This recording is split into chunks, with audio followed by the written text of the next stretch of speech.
नमो बुद्धाय, जय भीम। मैं क्रांतिवीर ज्योतिबा फुले आज उनके जन्मदिन के अवसर पर भारत के तमाम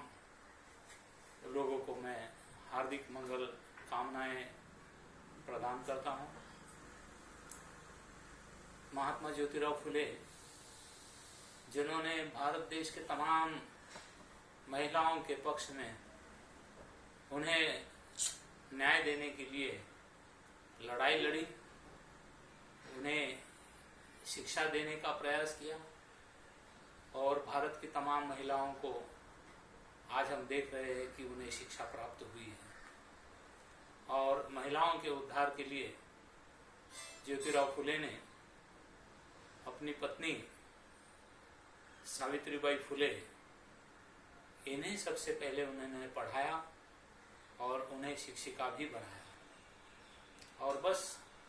इसी बात को लेकर भारत देश की तमाम महिलाएं शिक्षित हो चुकी हैं। शायद इसीलिए परम पूज्य बोधिसत्व डॉक्टर बाबा साहब अम्बेडकर ने उन्हें अपना गुरु माना था। वास्तव में उनकी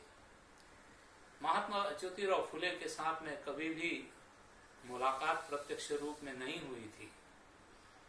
1889 में ज्योतिराव फुले चले गए और 1891 में परम पूज्य बोधिसत्व डॉक्टर बाबा साहब अम्बेडकर का जन्म हुआ था। लेकिन इतिहास पढ़ने के बाद में डॉक्टर बाबा साहब अम्बेडकर ने ये पढ़ लिया कि महात्मा ज्योतिराव फुले ने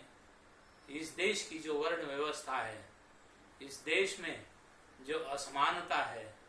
अन्याय और अत्याचार की जो भूमिकाएं हैं,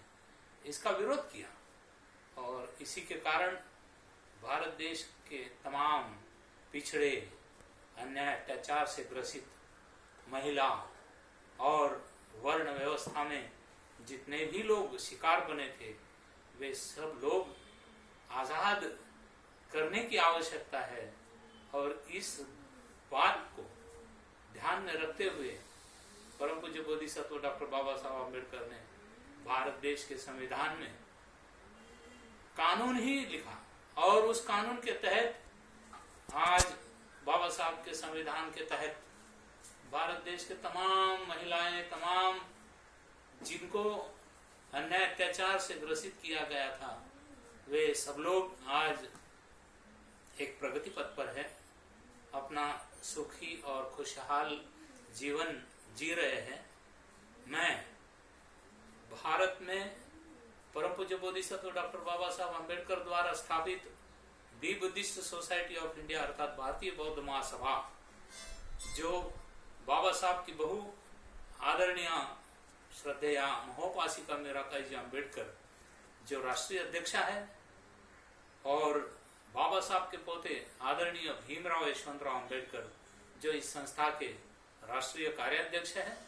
उन्हीं के नेतृत्व में भारत देश में तमाम 22 राज्यों में the Buddhist society of India अर्थात भारतीय बौद्ध महासभा की ओर से जो बौद्ध धर्म का प्रचार प्रसार करना, मानवता का और मानवों को न्याय दिलाने की भूमिका लेकर जो प्रशिक्षण शिविरों का कार्यक्रम किया जाता है,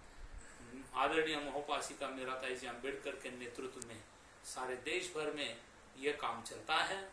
और उसी संस्था के माध्यम से, उसी संस्था की ओर से एक राष्ट्रीय महामंत्री होने के नाते मैं भारत देश के तमाम बाबा साहब अम्बेडकर के सभी अनुयायी, महात्मा ज्योतिराव फुले के अनुयायी, छत्रपति शाहू महाराज के अनुयायी, इन सबको मैं हार्दिक हार्दिक मंगल कामनाएं देता हूं और महात्मा फुले जी के जन्मदिन पर सभी को हार्दिक मुबारकबाद देता हूं। नमो बुद्धाय, जय भीम।